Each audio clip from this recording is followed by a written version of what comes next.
So it's called Sweetheart Abbey because there was a woman who married a man. She put his heart into a lead case and she carried it with her everywhere.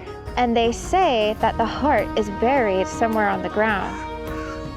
While most visit Scotland for the hotspots like Edinburgh or Glasgow, the southern parts of the country has so much haunted beauty that it deserves a trip of its own. From coastal castles to rolling countrysides, graveyards to spooky hotels, a brief pass-through of Dumfries and Girvan became the highlight of our entire trip. If you are planning a visit to the land of the Scots, this is a small glimpse of the road less traveled. I'm Jessica, and this is Weekend Runaways.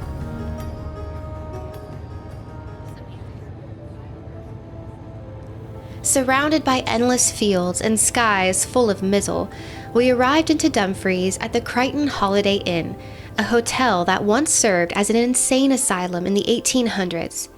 Though staff reported strange noises in the attic, the rooms themselves were very cozy. Check out this hotel room. It's so cute. It's actually a Holiday Inn here in Dumfries, but it's surrounded by old architecture. So I'm going to show you what it looks like. So here's the bathroom, first of all. Isn't this cute?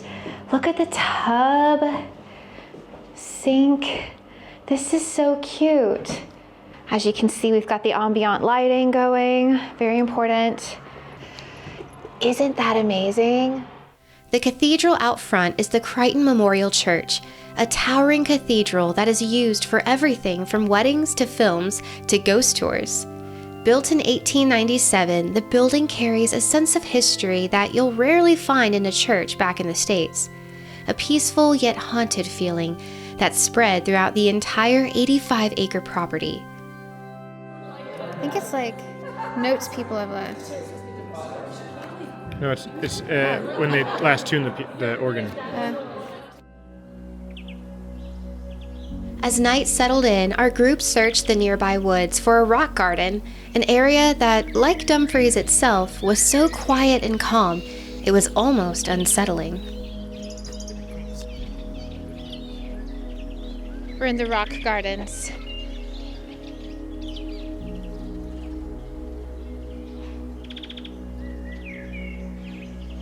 I haven't seen a rock yet, but it is really beautiful here.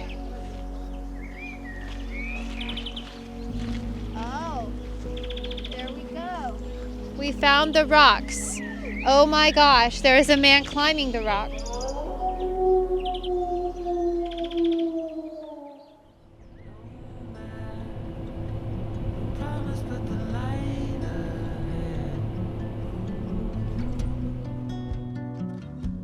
About 7 miles away was Caerlaverock Castle, the last remaining triangular castle in Europe.